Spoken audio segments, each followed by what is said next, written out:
To all travelers, what is your creepiest hotel story? Mail Story 1. After a brutal day of crisscrossing Istanbul, I finally touched down in Marmaris. The airport bus dropped me off at some random corner in town around midnight, and I was left to haggle with these taxi drivers who didn't speak a word of English. None of them had a clue where this obscure little resort I'd booked was, which honestly should have been my first red flag. After about 20 minutes of pointing at my phone and lots of gesturing, one of them reluctantly agreed to take me. By the time we pull up to the place, it's past 2 a.m. The hotel is tucked away off a lonely, dimly lit road, and it's pitch dark outside, except, well, for the bright orange glow coming from the building itself. At first, I thought my eyes were playing tricks on me, but nope, there it was. Flames licking up one side of the damn hotel. The whole entrance was covered in smoke. I could hear a chorus of voices shouting and turning to howl in turn were snaked all over the driveway. I'm just sitting in the back of this cab, exhausted to the point of delirium, when the owner, this wiry guy in a suit, rushes up to us. He flings open my door with this huge grin plastered on his face, like nothing out of the ordinary was happening. He's practically yanking me out of the taxi, all excited, my brain's barely functioning, but I manage to point at the obvious inferno happening just a few feet away. He waves it off with this carefree shrug like it's just a little kitchen mishap. "Small fire," he says, gesturing with his hands. "No problem." At this point, my exhaustion has completely hijacked my survival instincts. I let him drag me into the building. We step over fire hoses, dodge firefighters sprinting up the stairs. The air is thick with smoke, and I can hear glass shattering somewhere nearby, but he keeps moving, and I'm stumbling behind him, too tired to argue. We stop on the second floor landing. He points down a hallway that, sure enough, looks relatively untouched. "This side, no fire," he says proudly. "You come." I follow like a zombie, boots thudding on the wooden floor. The room he shows me is actually nice. No smoke, no heat. I drop my bag, check the window for a fire escape, and collapse onto the bed fully clothed. I wake up to sunlight streaming in, half convinced it was all a fever dream. But the smoky stench in the hallway and the scorched walls on the other side tell a different story. I shuffle downstairs, stepping over charred debris, and there he is, the owner, beaming, like I'm some long-lost friend. He insists I join him for breakfast, with everything smelling like burnt wood. The guy seems genuinely thrilled that I survived the night. I eat an omelet, trying not to laugh at the absurdity of it all. A few years later, I went back out of morbid curiosity. The place was pristine. Not a scorch mark in sight. Guess they really did rebuild from the ashes. Female Story 2. I remember my mom calling me that night. It was one of those calls where you can tell from the start that something's not quite right. She was traveling for one of her business trips, routine stuff for her. She had this habit of always chatting up strangers on flights, nothing deep, just the usual pleasantries to pass the time. That day, she sat next to some guy in a suit. They exchanged cards, talked shop a little. You know how it goes. Anyway, she lands, checks into her hotel, one of those mid-range places that always smells faintly like carpet cleaner and stale coffee. She settles into her room, flips on the TV. I think she said she was watching some rerun, probably one of those crime shows that's always playing. She's just unwinding, the day finally catching up with her, when her hotel phone rings. At first, she thinks it's the front desk checking if she's settled in. But no, the guy on the other end says, "Ma'am, your husband is here. He's asking for a key to your room." Now, my mom's been single for years. The front desk guy probably heard her pause because he quickly adds, "Should we let him up?" That's when her brain clicks into gear. She starts asking questions. What does he look like? What's his name? But the desk clerk just keeps repeating, "He says he's your husband." And there it is. It's that guy from the plane, the one with the business card and easy smile, the guy she chatted with just a few hours ago. Her heart's pounding now. She tells the clerk, "Absolutely not. Do not let him up." Then, silence. The front desk dude says he'll handle it. Mom's just sitting there, feeling the silence press in, every creak of the floor above her room suddenly sharper. She waits, doesn't move, hardly breathes. The minutes drag. 10, 20. Who knows how long? The phone rings again, and it's the front desk. "Ma'am, we sent him away. He's left the premises." She didn't sleep much that night, if at all. She kept the deadbolt locked, the chain on, every light blazing until dawn. She never saw the guy again. But she stopped chatting with strangers on planes after that. Male story 3. Yangon was one of those places that felt like stepping into another world entirely. The air was thick with the smell of spices and exhaust, the streets a tangled mess of rickshaws and vendors selling everything under the sun. After a long day of exploring, we were exhausted, so we were just happy to find a hotel that had a room available at the last minute. It was a bit of a dump, peeling paint, flickering lights in the lobby, but it was cheap, and we were too tired to care. The guy at the front desk mentioned something about maintenance going on, but honestly, we weren't paying much attention. The room was fine enough, smelled a little musty, but it had a bed, and that's all we needed. We crashed hard and slept like the dead. The next morning, we headed down to breakfast. They had a weird spread. Some kind of congee, toast that was more like a brick, but it was food and we were hungry. That's when we ran into this German couple who looked like they hadn't slept a wink. They were bleary-eyed, shoveling spoonfuls of rice into their mouths like they hadn't eaten in days. Turns out, in the middle of the night, someone had pounded on their door, jolting them awake, and moved them to a different floor. No explanation, no nothing, just grabbed them and hustled them out of their room. They thought it was some weird fire drill or something, but the whole thing had left them rattled. We were all a bit confused about what had gone down, so we started asking around. That's when the pieces came together. Apparently, the floors that were under maintenance weren't being remodeled or cleaned up. Nope. They were gassing them to get rid of bugs or whatever infestations had taken over, and they were doing this by shoving hoses under the doors and just letting the gas flow into the rooms. The kicker, the Germans had been on one of those floors, right in the thick of it. They only got moved because some staff member realized their mistake at the last second. 2 other people, right next to their original room, weren't so lucky. The gas seeped under their door, and by the time someone figured it out, those people were already dead.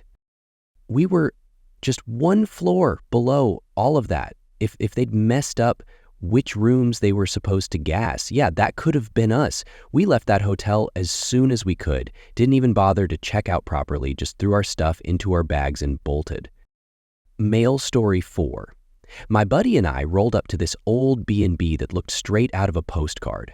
Ivy crawling up brick walls, windows framed with ornate ironwork, and that perfect flickering lantern by the front door. You know, the kind of place that screams cozy weekend getaway, but also kind of feels like you're walking into an Agatha Christie novel. The owner, an older woman named Mrs. Vandergild, stood behind the counter, leaning against the refrigerator as she read newspaper odds. Whitaker greeted us with this beaming smile that felt almost too warm, like she had been expecting us for weeks. We got our room keys, hauled our bags up this creaky staircase, and settled in. The room had that old-timey charm, floral wallpaper, heavy velvet curtains, and a faint smell of lavender that seeped from the wooden floors. We were the only guests that night, which should have been a relief, but the silence had this heavy, oppressive weight to it. We headed downstairs to this grand sitting room. The fireplace crackled, the air was filled with the scent of aged wood and cinnamon, and not a soul in sight. We were mid-conversation about plans for tomorrow when, bam! Mrs. Whitaker was just there. No footsteps, no door creaks. She popped up like she had teleported into the room. She chatted with us, asking about our plans, but there was something unnerving in the way her eyes seemed to linger on us, like she already knew every detail. The hair on my neck prickled, but I shrugged it off. Maybe she was just nosy. After dinner, we retreated to our room. We locked the door, not because we were scared, but because it's just what you do in a place that old. Around midnight, I jolted awake. The doorknob rattled like someone was desperately trying to turn it. It wasn't a casual, mistaken jiggle. It was urgent, like whoever was on the other side wanted in right now. I lay there, holding my breath. My friend's eyes were wide open too. The rattling stopped as abruptly as it started. Silence. Neither of us moved, but eventually, exhaustion won, and we dozed off. By morning, the incident felt like a half-remembered dream. We packed quickly, both of us itching to get out. Mrs. Whitaker was back at the front desk, that same unnervingly warm smile plastered on her face. She didn't mention the night, of course, just waved us off with that cheerful come back anytime, and we were assigned to the middle plate. As we pulled out of the gravel driveway, I couldn't shake the feeling that she knew far more than she let on. Maybe it was the way she waved, that too friendly grin stretching a little too wide. But we didn't look back. The car hit the main road, and we drove straight for the city, where things made sense and strangers stayed strangers. Mail story 5. That trip was brutal. 5 days straight of nonstop work, little sleep, and the kind of jet lag that makes your bones ache. By the end of it, I felt like I was moving through syrup. All I could think about was collapsing somewhere, anywhere, and shutting my eyes for more than a couple of hours.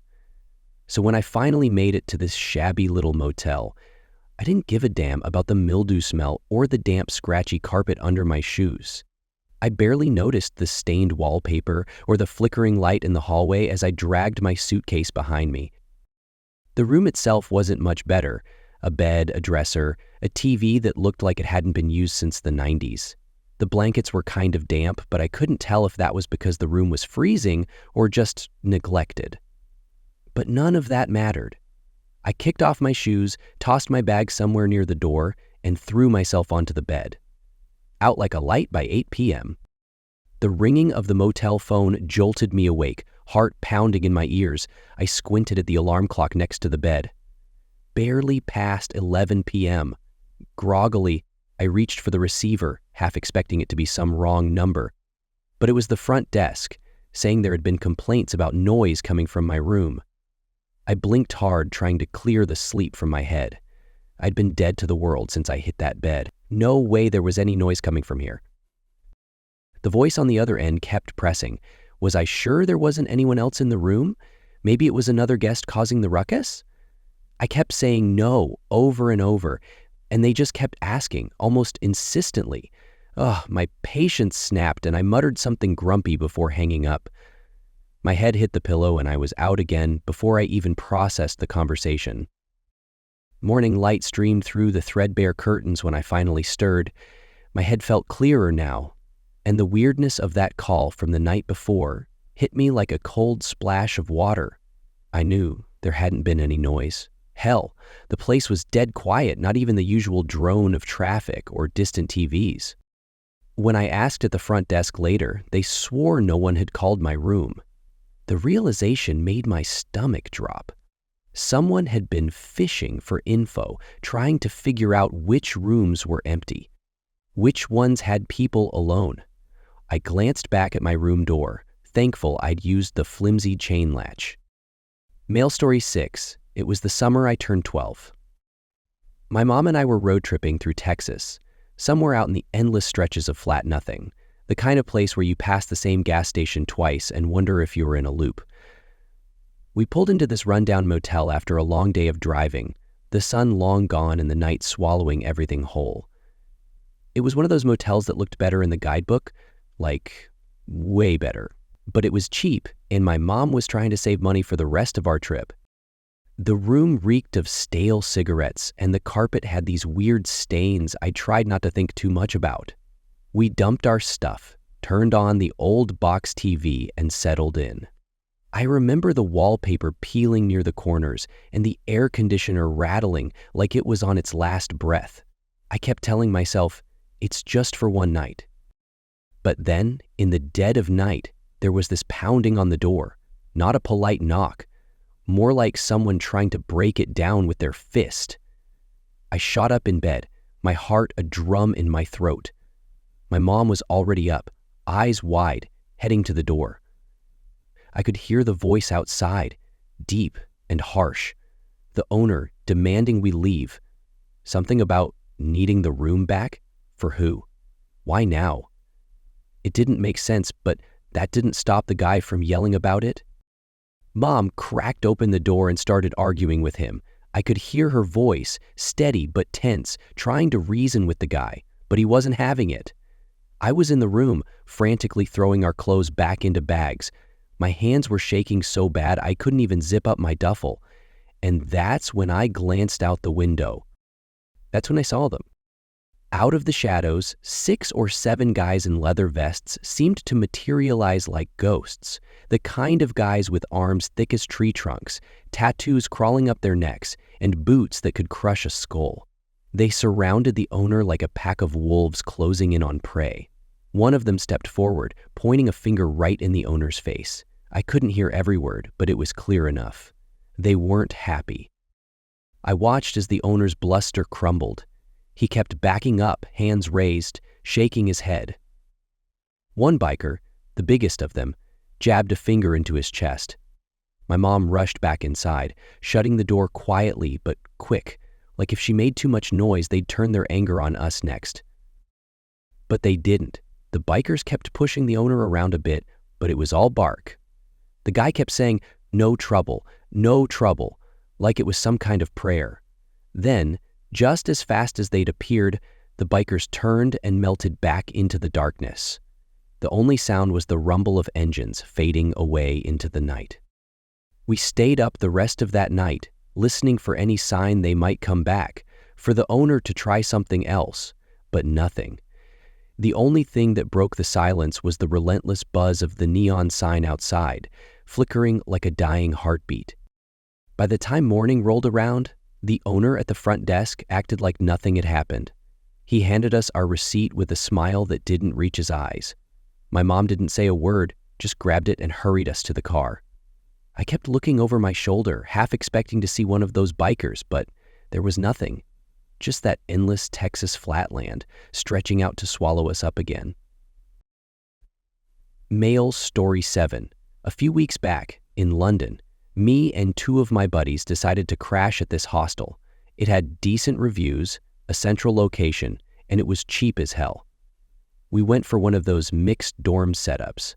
9 beds, 3 sets of triple bunks. I scored the bottom bunk on the right. My first friend claimed the top bunk above me, and the other guy snagged the bottom bunk in the middle row.